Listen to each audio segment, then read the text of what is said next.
So, Okay. dear students, let me introduce our honorable guest today, Sam Daniel, Dean and Professor of Business, Professor of Pharmaceutical Science, Concordia University, Wisconsin, and Arbor. So also I can see on the first slide that our professor also prepared information about himself. So, dear students, if you have any questions, don't hesitate to ask us. I think maybe Daniel will say a little bit more about that, how it will be more comfortable for I have you a to speak. question right now. That was fast. Go ahead. I'm just curious because I've never actually seen, what does the JD after your name stand for? Oh, stands for Doctor of Jurisprudence. It's a law degree. So I'm also an attorney. So although Congratulations. That's thank cool. you. Sort of, yeah. Attorneys aren't thought of very highly in the U.S. So sometimes I'm a little embarrassed by it. But I know that it's a difficult thing to get, so yes, that's impressive. thank you. Yeah. So excellent beginning from the questions. So I think that now we can start. Thank you, dear Daniel, for your time. I think that our students also will be very interested in this excellent information about entrepreneurship. Yes, no, thank you, Natalia, and I appreciate. Just on the eve of Christmas. Yeah. Yes, yeah, Thank it's you, true. Daniel. Thank you. Oh, happy to. Yes. I, uh, I almost finished all my Christmas shopping, so I have to finish that tonight.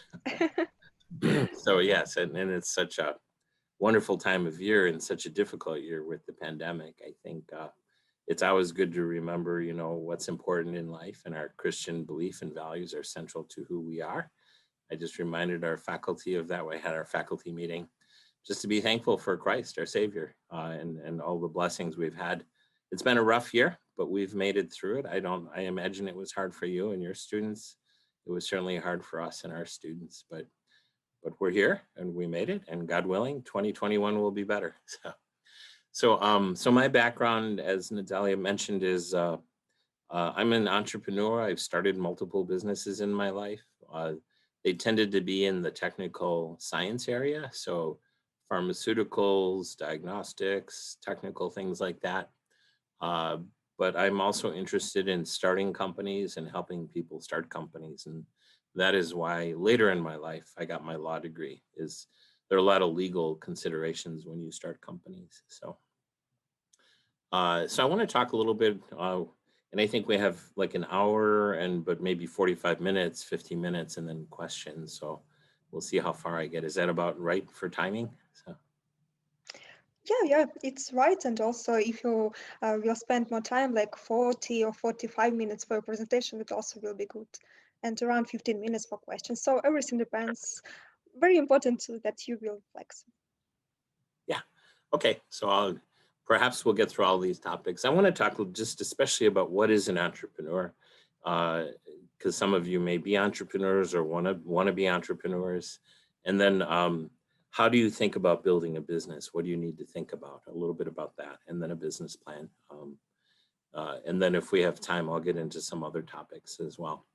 So when I talk about what is an entrepreneur, well, first off, I don't want you to think that this is like a test to see if you're an entrepreneur or not. Because when I was your age, I definitely didn't think I was an entrepreneur. And some of the traits that entrepreneurs have, I didn't think I had them.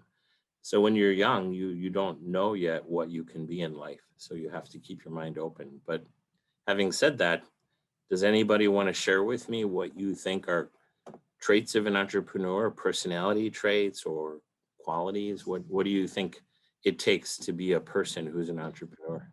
As for me, a person is who takes risk and like who risks time and money to start and manage a business.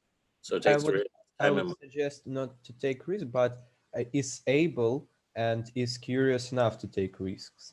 I mean, I think that being an entrepreneur, while taking risks is very essential, it's a little bit more than that, because there's a lot of fools who just take risks aimlessly. I think a true entrepreneur is someone who sees something in the world that they want to make better and sees potential for doing that, and is willing to not just see that, but actually then also, like the other students said, take the risk to make that happen.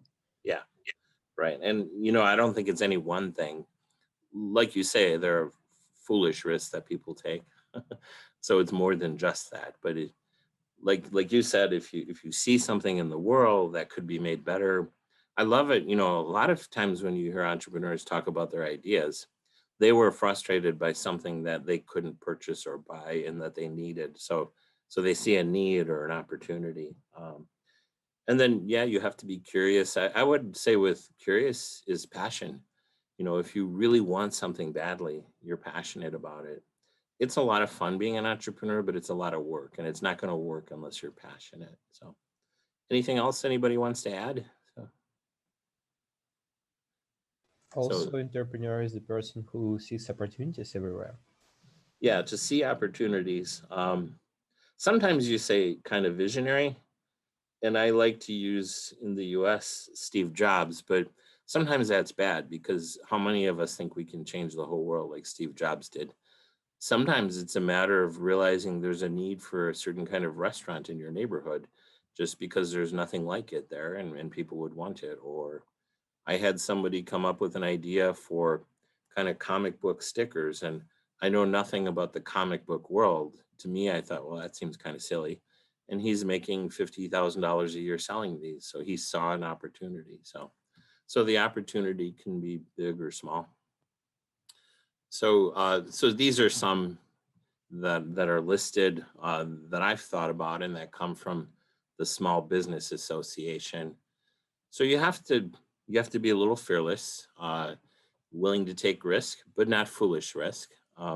Here's one that I like. You have to be open to criticism and you have to learn. If people critique you and you always feel defensive and you're not willing to learn from the things people say, I think that you're going to have trouble being an entrepreneur. You have to be very open to changing your ideas.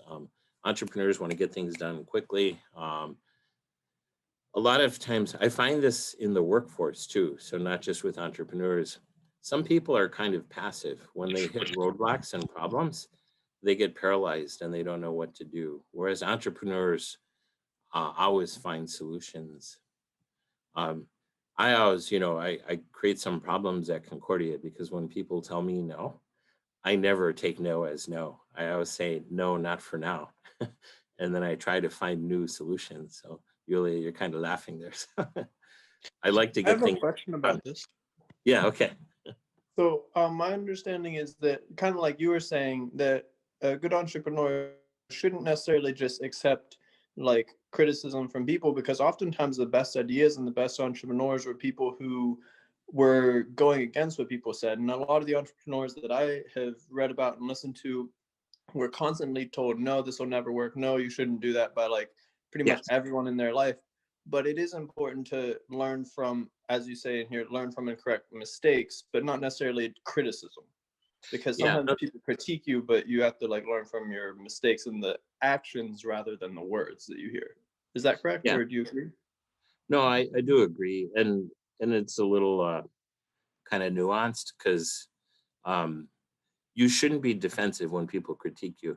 But at the same time, if people tell you your idea can't work, you have to realize they could be wrong. And oftentimes they are wrong.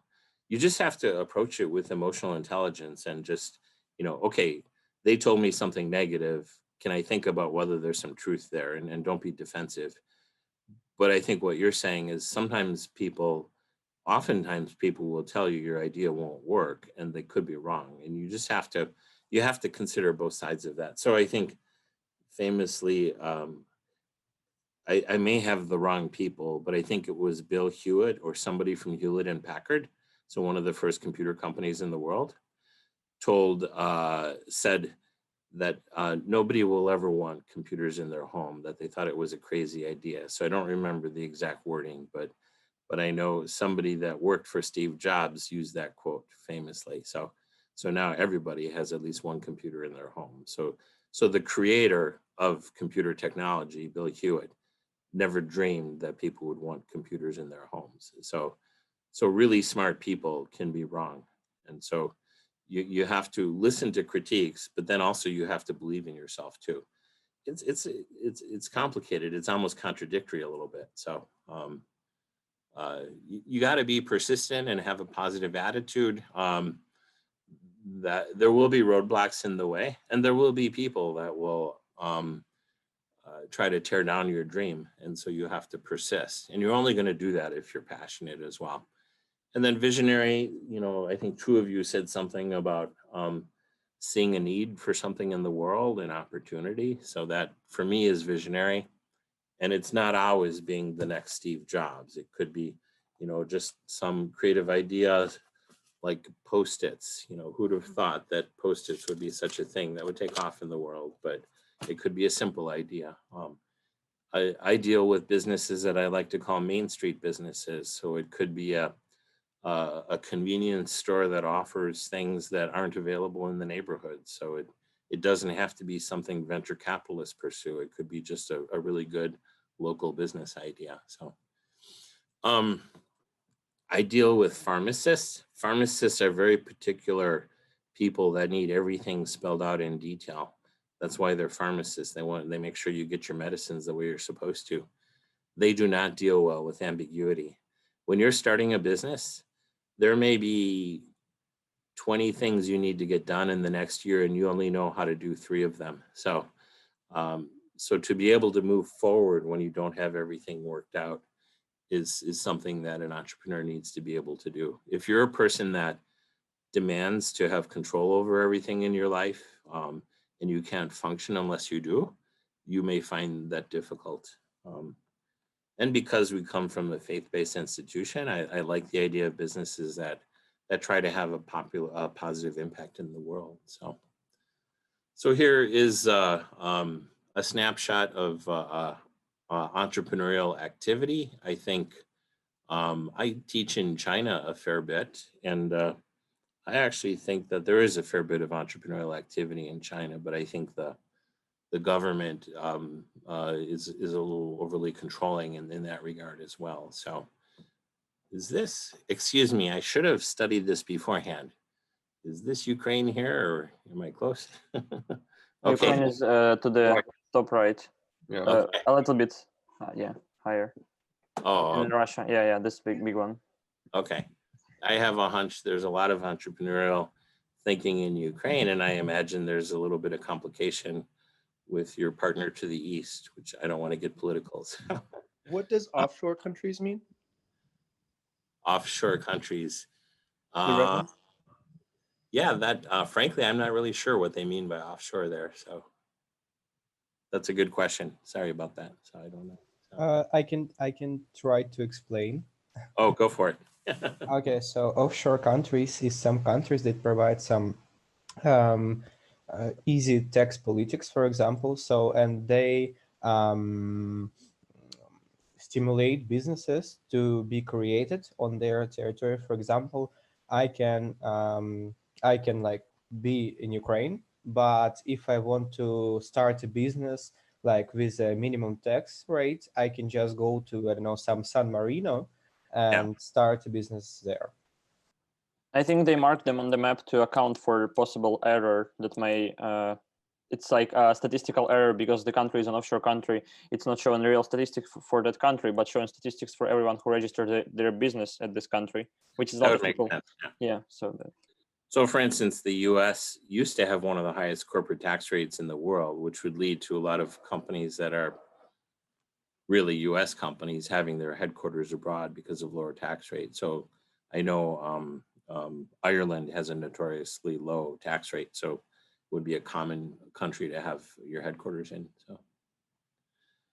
So calibration of risk tolerance. I'm not quite sure how this study is done, but I think a tolerance of risk is important for being an entrepreneur. Myself, and I don't know, Ukraine is not on this list. I think in Ukraine, you've been through some difficult political challenges in the last 10 plus years. I think for better, for worse, that makes you, I think, maybe willing to take risk because you've been exposed to big challenges. I do know this, is that the incidence of entrepreneurial activity in the US is highest amongst immigrants. which I believe is because coming as an immigrant and starting fresh, like my grandfather did, is a huge risk. You know, you are being inherently an entrepreneur by taking that kind of risk.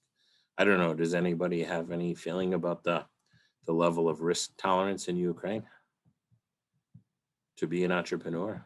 I'd say that people don't really like taking risks, and a lot of people are taking unnecessary risks here.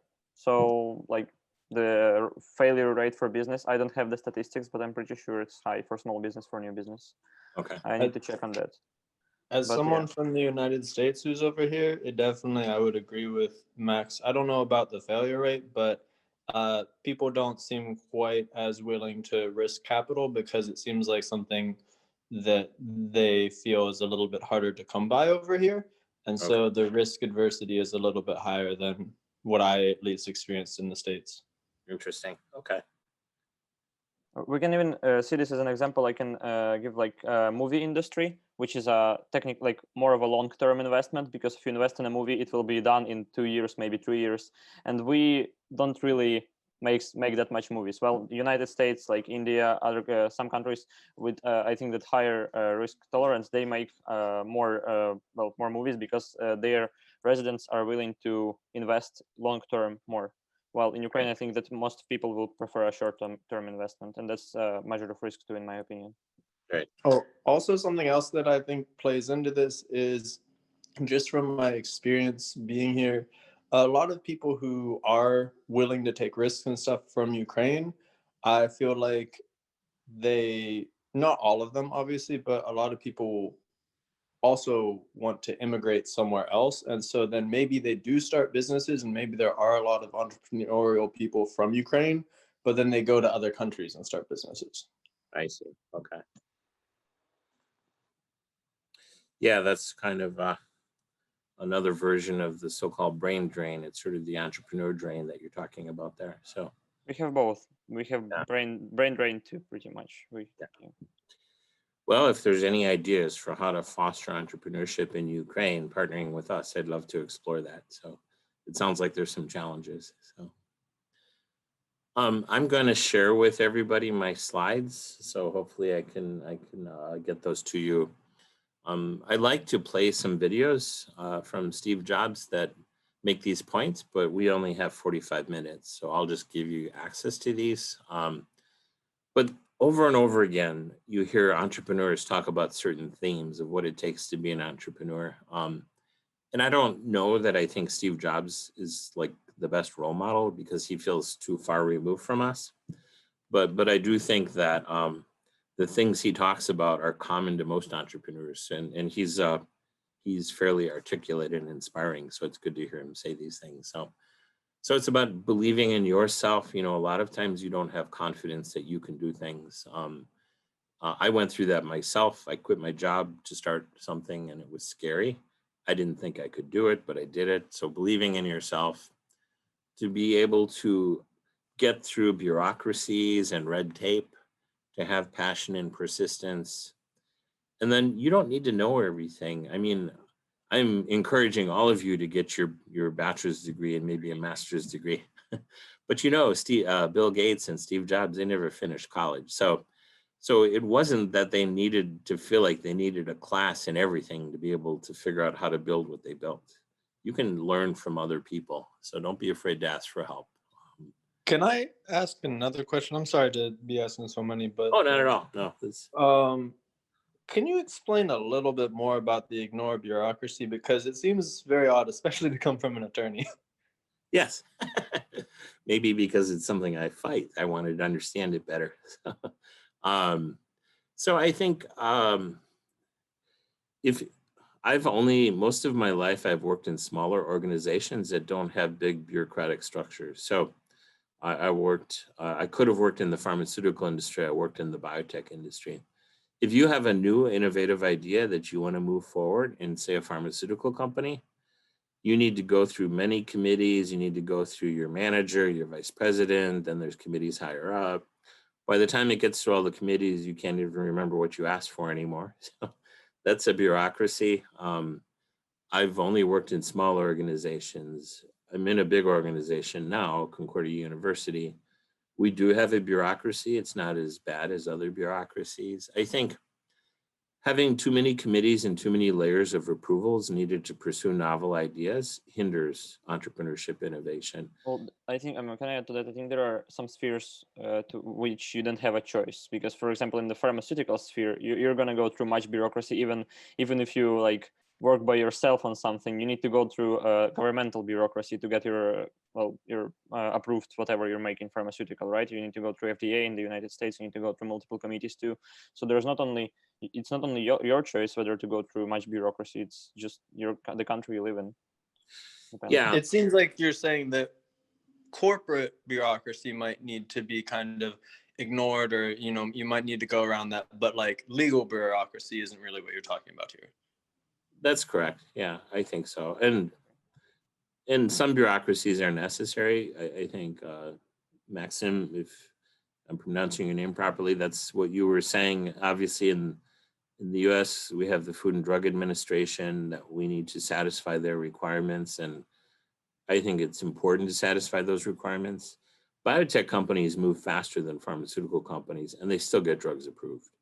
Pharmaceutical companies have learned that the way to innovate is to create little mini companies within the pharmaceutical organization where 5 or 10 people move the project forward and they're free from bureaucracy. So you need to give people the chance to innovate and be creative, but of course you need to follow laws and you need to follow regulations when necessary. I'm not saying that. I'm not saying break the law. Now, of course, there are some countries that have laws that are unfair and unjust, and they don't have property rights. There's some countries in Africa where property rights are not guaranteed by law, and entrepreneurship is very stifled because of that. So I don't know what the solution is there. So now we're kind of off on a tangent a little bit. Can I also ask, just real quick, what's the difference between a biotech company and a pharmaceutical company? Oh, okay. So generally a biotech company, at least in sort of the modern view of it, is like a smaller version of a pharmaceutical company. So it used to be focused more on kind of biologics and that kind of thing, but we tend to use the term in my world to refer to sort of startup-based pharmaceutical companies. So instead of Merck and Pfizer and AstraZeneca, which have been around for like 100 years and have thousands of employees, we're talking about a small organization that was started by entrepreneurs and maybe is 10, 50, or 200 people. So it's really started based on innovation. It's a smaller version of the pharmaceutical company. So I do think innovation happens when you have a corporate structure that permits innovation and disruption. We have struggles with healthcare in the U.S. I think our healthcare delivery is not structured well. And I talk to leaders of hospital providers in the U.S. and I talk about disruptive innovation, and they say, Dan, stop using the word disruptive innovation. It scares us. Because when you're running an organization with thousands and thousands of customers and employees, you don't want somebody thinking about how to disrupt that. You need it to run smoothly.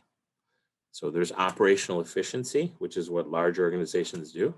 And then there's innovation and disruption, which is what small organizations do.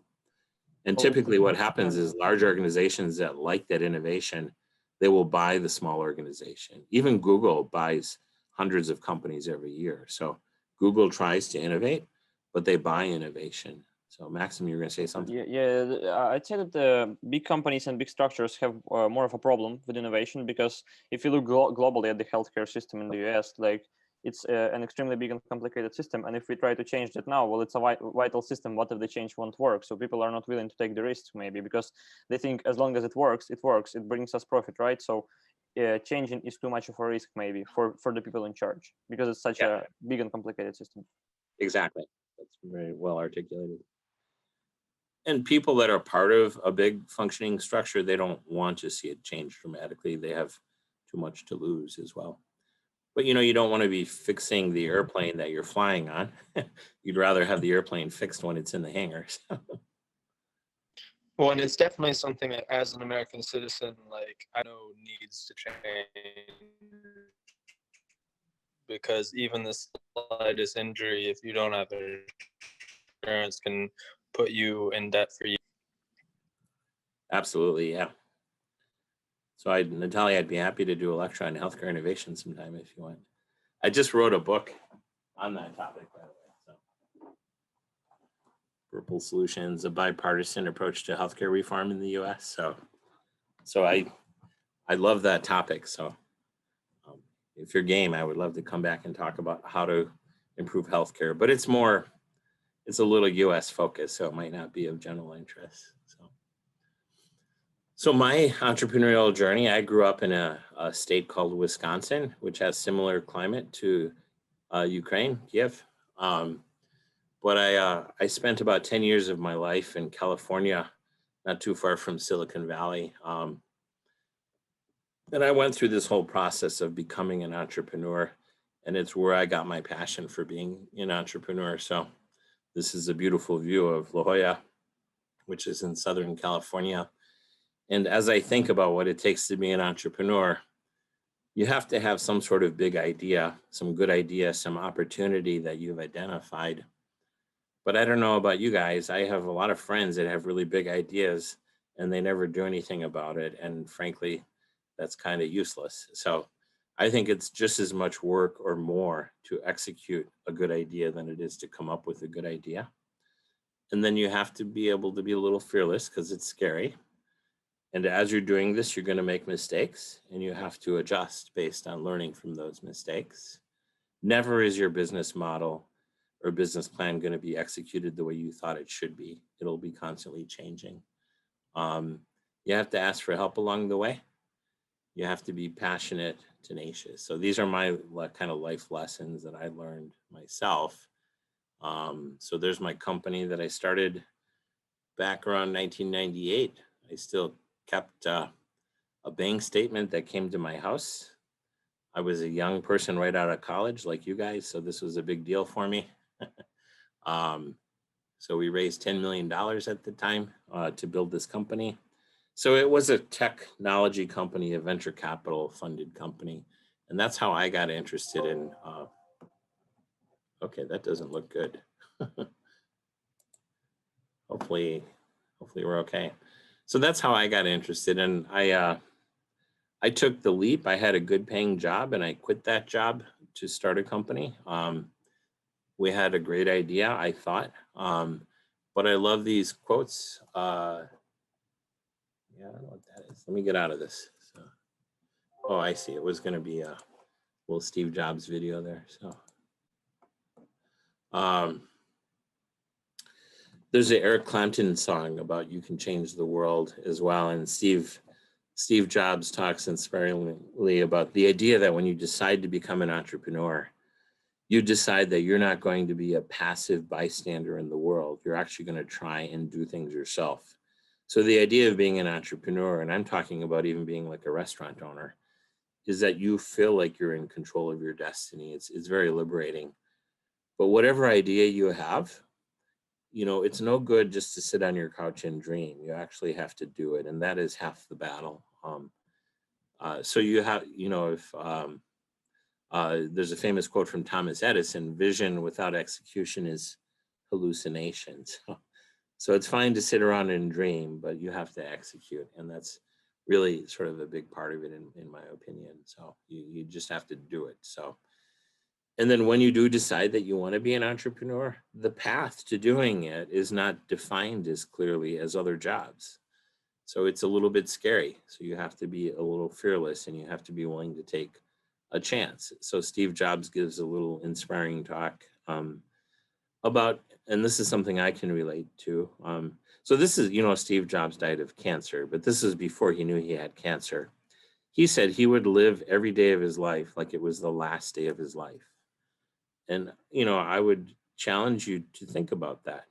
When I was 20 years old, I almost died. I was mugged and somebody was trying to kill me, basically.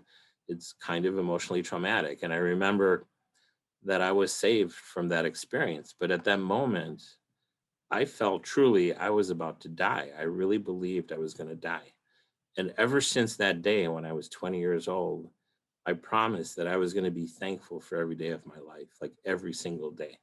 So now when I drive to work in the morning and I say a prayer, I say, thank you, God, for another day of life. I think we feel like if our life is taken away, we're cheated.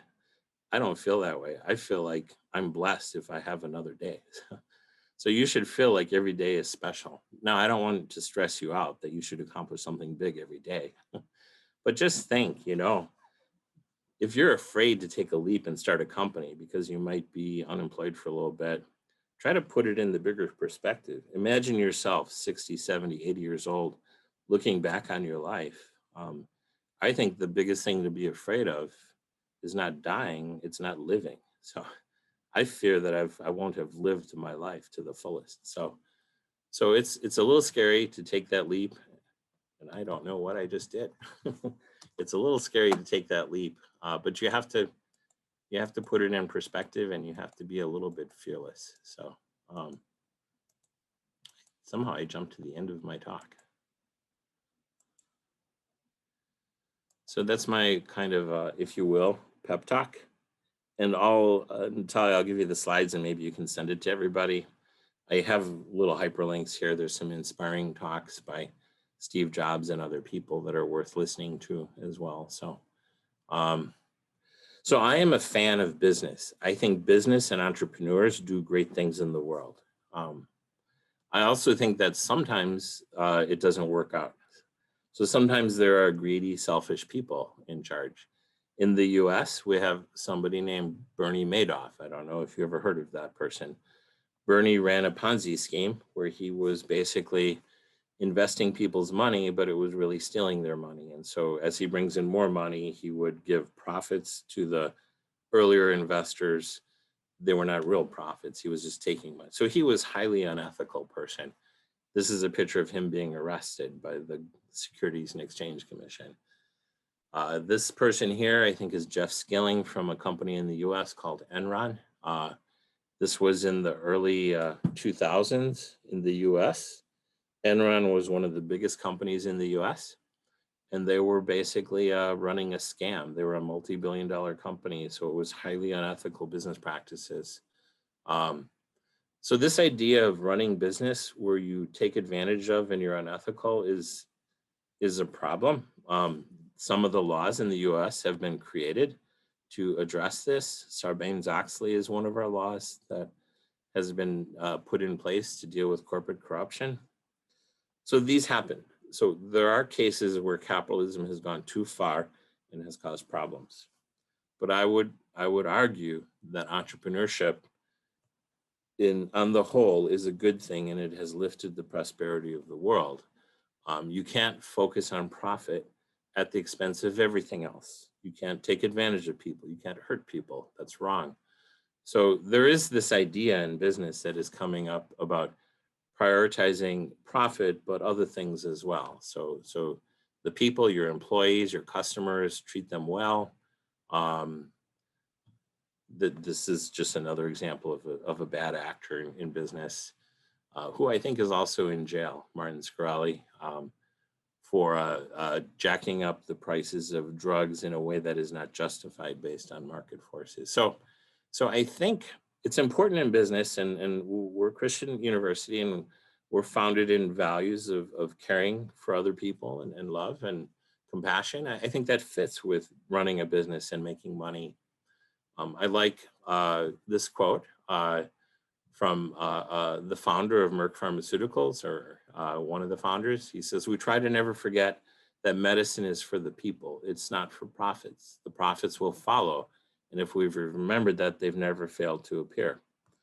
So I do believe that if you are a person of integrity with values, that blends well with business.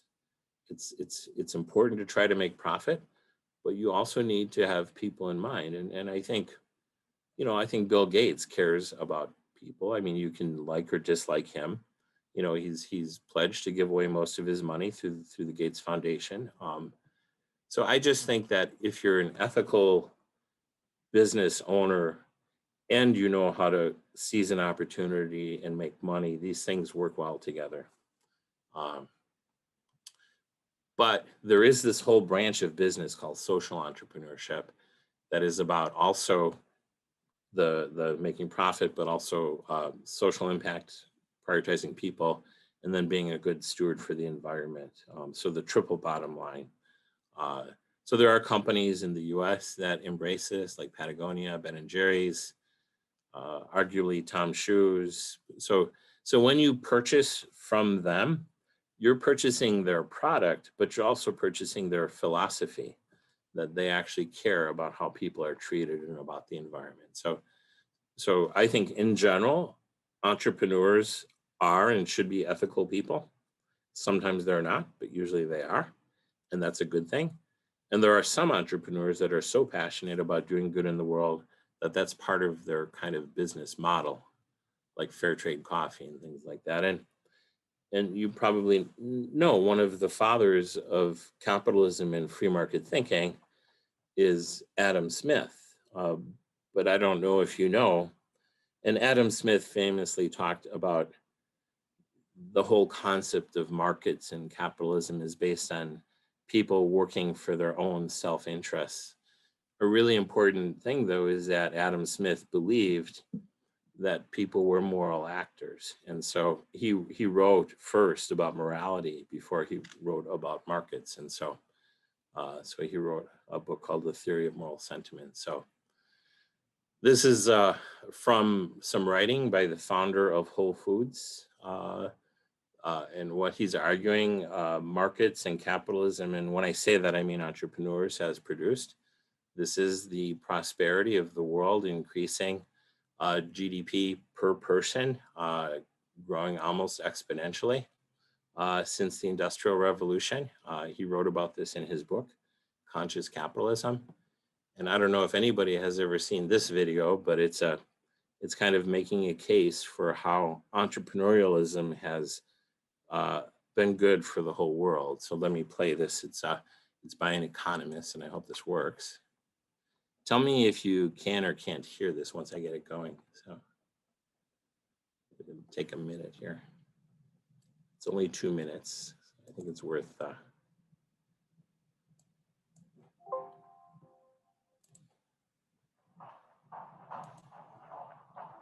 Yeah, we can hear. We can see, we can hear.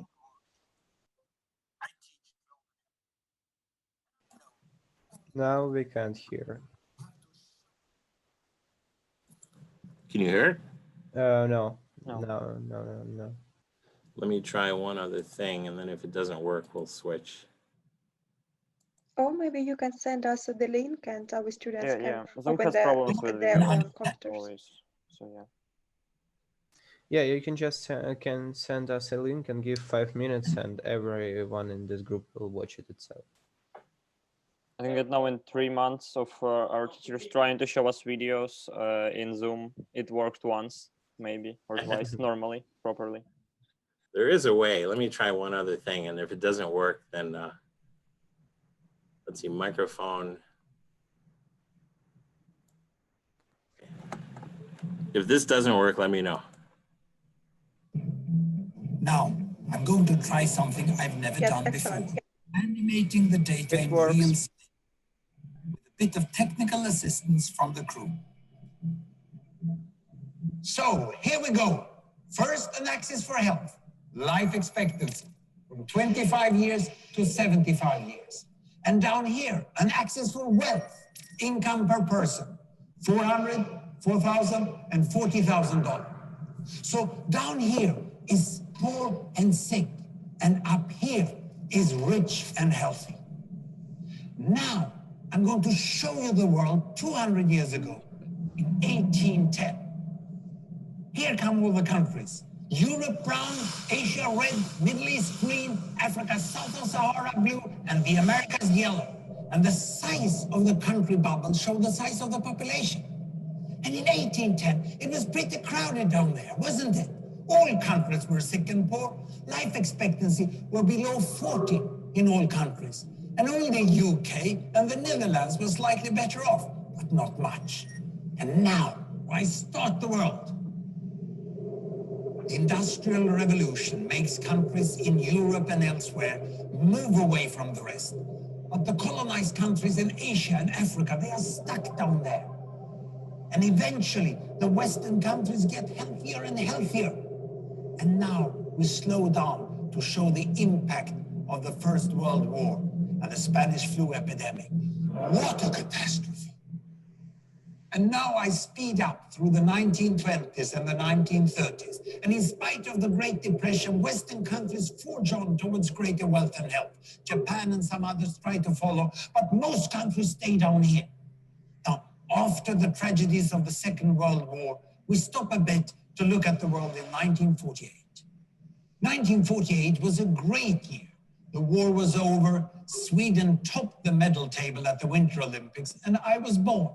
But the differences between the countries of the world was wider than ever.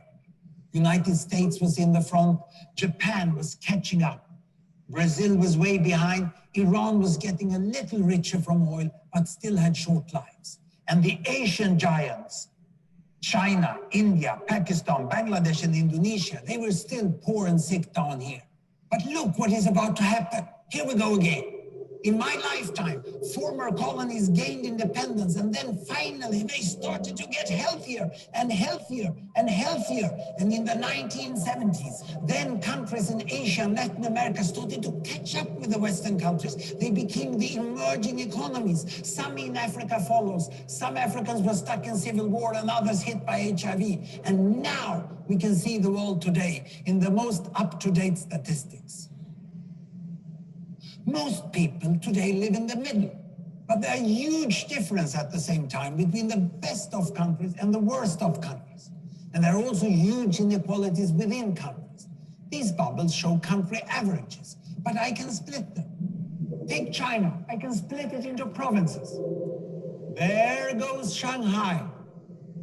It has the same wealth and health as Italy today. And there is the poor inland province Guizhou. It is like Pakistan. And if I split it further, the rural parts are like Ghana in Africa.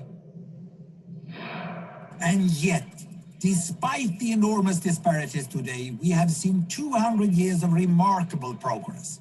That huge historical gap between the West and the rest is now closing. We have become an entirely new converging world. And I see a clear trend into the future. With aid, trade, green technology, and peace, it's fully possible that everyone can make it to the healthy, wealthy corner. Well, what you just seen in the last few minutes is a story of 200 countries shown over 200 years and beyond.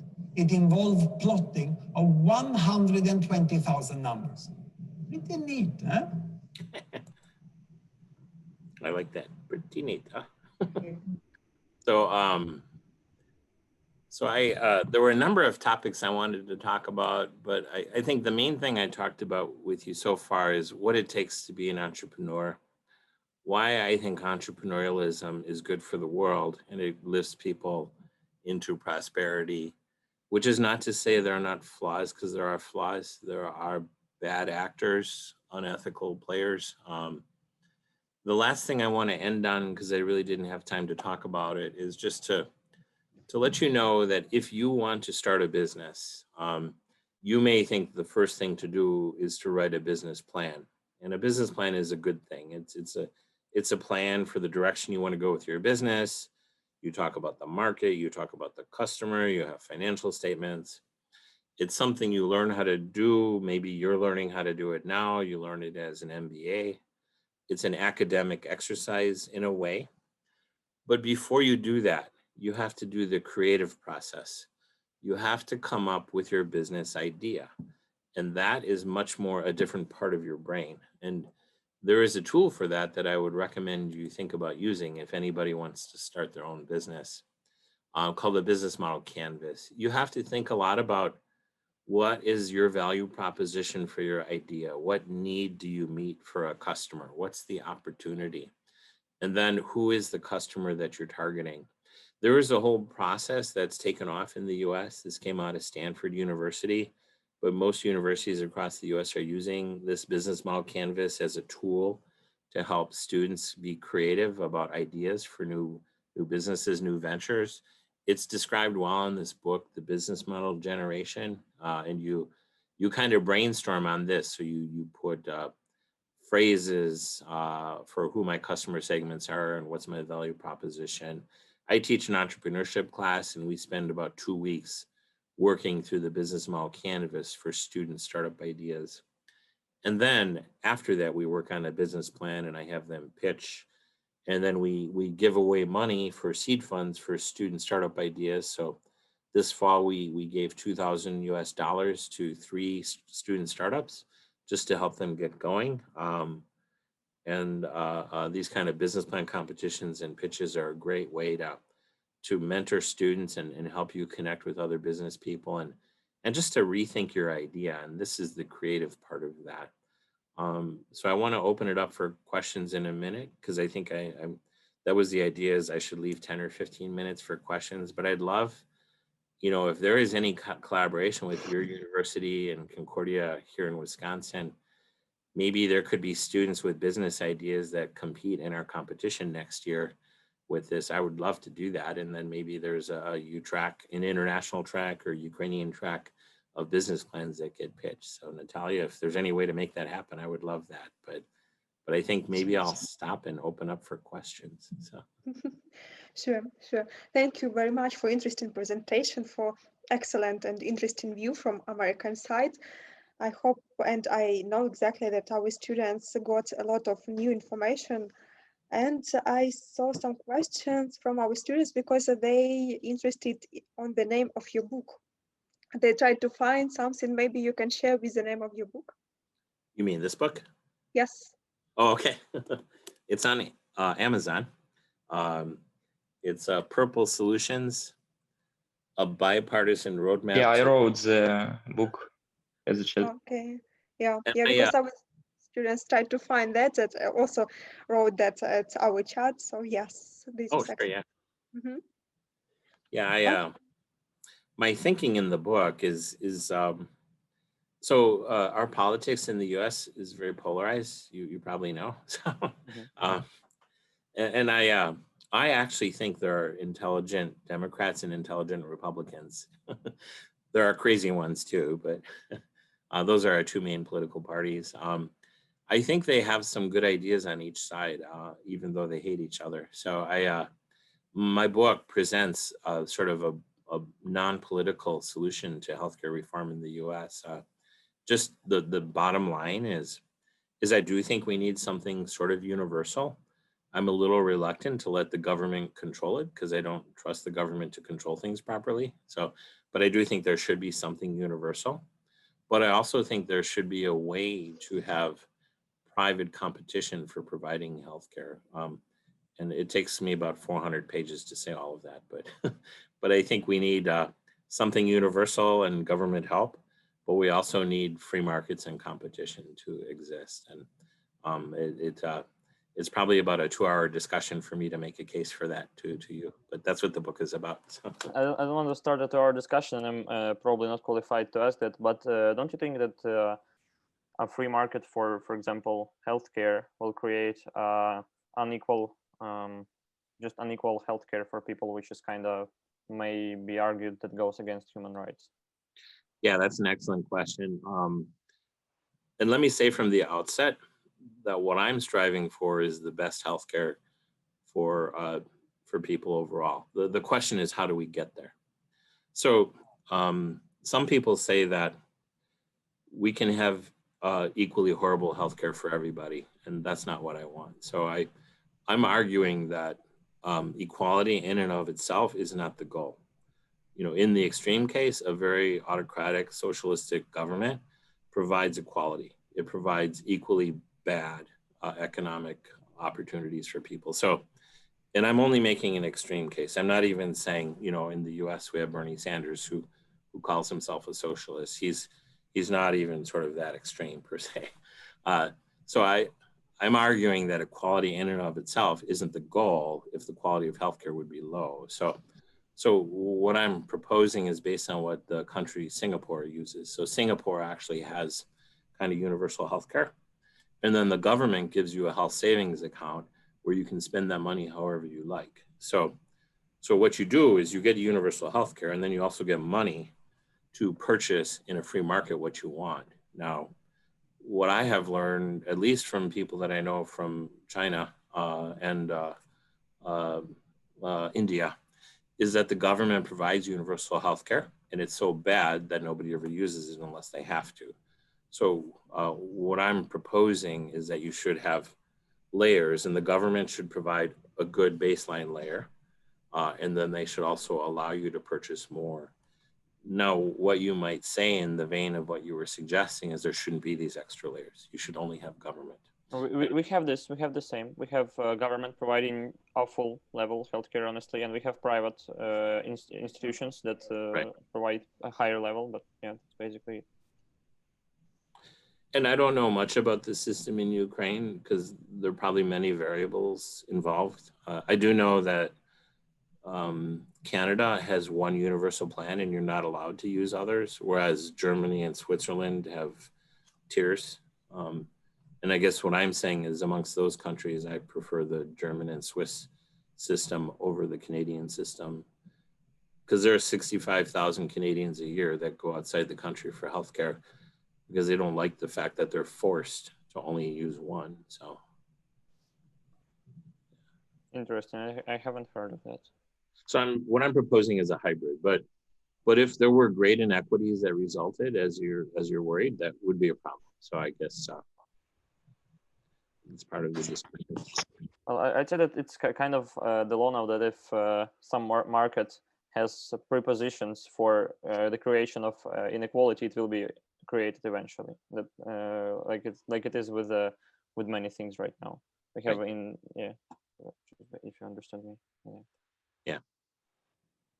Well, no, whatever we need to do for the U.S. healthcare system, at least, it's something that has to really be thought through, because while I think the idea that like Obama proposed with his Obamacare and stuff that was good in concept, for the people who really didn't have money even to pay rent and do other things like that, it was quite traumatic, because even though he offered some affordable healthcare, if you didn't buy any healthcare, you were actually then penalized on your taxes, which was taking more money for you just because you couldn't afford something beforehand. So I think whatever's thought through has to include the whole gamut of incomes and human experiences, so that it really, maybe it's not a one size fits all, but there have to be at least a few different options that can allow for, people to get the care that they need to stay alive.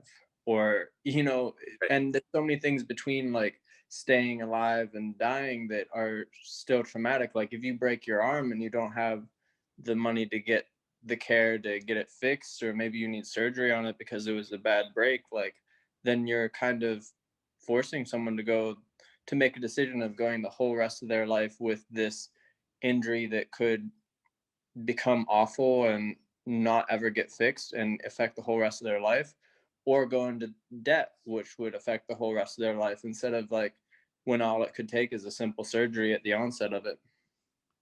Yeah.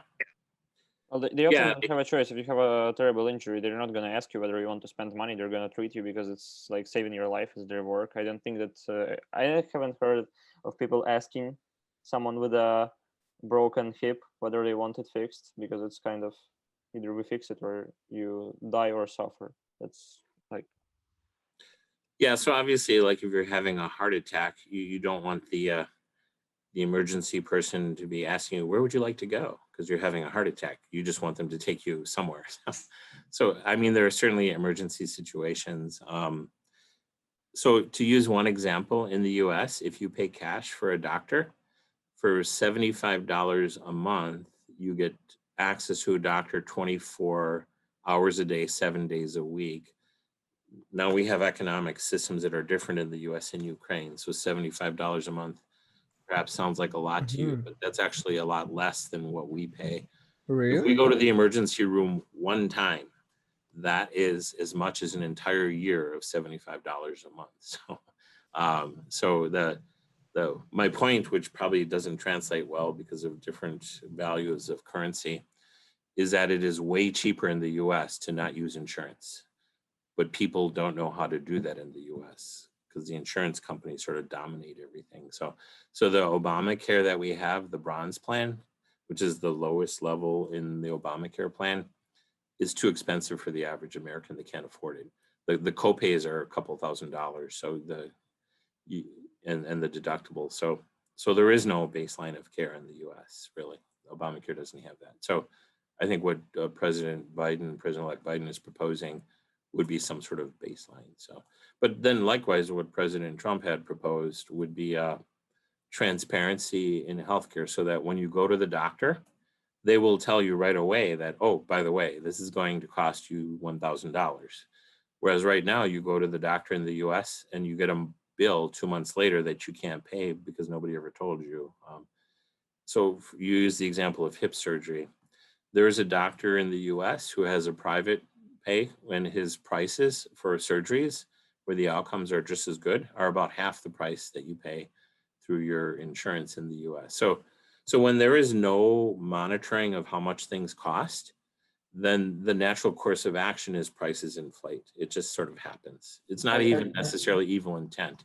It's just there's no checks on prices. So his prices have not increased in 10 years, and they're half the price of surgeries through insurance. So I said that it's a two-sided coin, kind of, because if you tell people how much it costs before, they may not go for it, and then he dies in 5 years, and then it's suddenly a person died because you told him the price.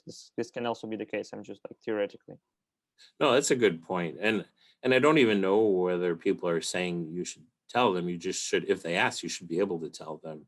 In the US right now, they can't tell you. Hospitals can't tell you. They don't know how much things cost until later. So, and that is why for an MRI scan in the US, the prices will vary from $700 to $3,000, and they're exactly the same. And you schedule an MRI scan in advance, so you could actually shop if you wanted. But you never are told that by anybody. It's just your doctor says you need an MRI scan and you should go here because that's our hospital. And then you're going to get a bill for $1,500, but you never knew that was going to happen. But if they actually talked to you, you could have spent $700 instead. So that lack of price transparency is a problem. If you wanted to know that. If you wanted to know that, you couldn't really get that information, but now you can. So, and the reason it's a problem in the US is hospitals overcharge for some things to make up where they're losing money somewhere else. But you don't know that. We were to the US a lot of a while ago, like 7 years ago, and we had to deal with the healthcare a bit 2 times with serious injuries, and this was terrific. That's why I'm just talking about that, because I have some experience with that. My family has some experience with that, so yeah. I mean, to broaden the economic argument that I'm trying to make is when you have money moving around, a lot of money moving around, and it's in the dark, that is a problem. That's always a problem. Things should not be in the dark. You need to see what's happening. As soon as you shine a light on things, people start behaving better. I'm sorry, can I ask you one small question? Yeah. Yeah, at the beginning of our lecture, you said that at our age, you would never have thought that you could become an entrepreneur. Right. What happened in your life that you decided to become an entrepreneur? So the reason I said I didn't think I would is because I wasn't very self-confident. I always felt other people were smarter or better than me. That was just my personality. I was quiet. I was an introvert. So I didn't think I had all these things that were needed. But I think I actually did. I just didn't believe in myself. The reason I told you about the life and death experience I had when I was 20 was because that's what happened to me. I decided life was too valuable to worry too much about taking risks. That why not try? And then when you try, you discover that maybe you can do it. So my greatest joy in life is working with students who discover that they're entrepreneurs when they didn't think they were. Sometimes it's the quiet student that sits in the back of the classroom that isn't engaged, but I find out that inside of them, they have great passion and ideas. And if I can help them believe in themselves, because I think some people are wired for it and some people aren't, but you may not be the best judge of whether you're the right person for it or not. You just have to experience life and see and try it. So that's what happened to me is I had a life and death experience that made me think that life is a gift and I shouldn't be so fearful of taking chances. Yeah, it's true. This is also excellent example how to create success career, because a lot of students also they worry about how don't do any mistakes and how they can organize their life, but without mistakes you cannot have that success which you will have. That's why you should go and do step by step every day. And also when they have such classmates and such lectures like we are, it also will be much more easy for them to find real way for themselves. And I hope that this presentation also will be a great example for them how to do their business and how to create their life. Thank you, dear Daniel, because we almost don't have time. Thank you very much for your presentation. Thank you very much for your time. And also I would like to say great thank you for our students, for our active students, because I really like your questions and I really like how you speak and how you involve into this presentation. And I would like to say thank you to all of you, and also to say Happy New Year and Merry Christmas, because this is almost eve of all that holidays. So have Happy New Year and Merry Christmas. Julia, maybe you also want to say something? Yeah, I would like to say that today we have like a Christmas gift.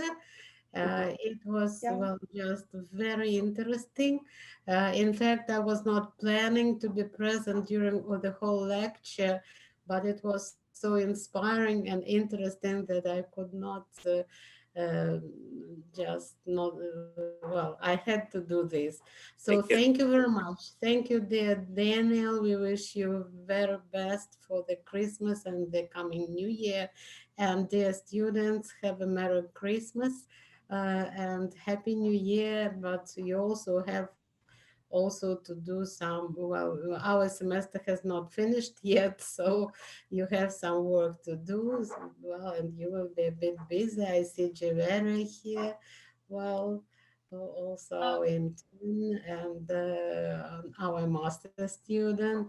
Well, so there are students from different years present today. Thanks to all of you, and thank you, Daniel. Well, we are very grateful for this cooperation. Blessings from Ukraine. I enjoyed it, and I loved all the questions from the students, and blessings for all of you. Merry Christmas, and thank you, Julia, Talia, for inviting me. Thanks for the lecture. Thank you. Thank you very much. Christmas. Thank you very guys. much. It was very interesting. Thank you so much, dear Daniel. Thank you. Thank you. Bye. Bye. Bye-bye.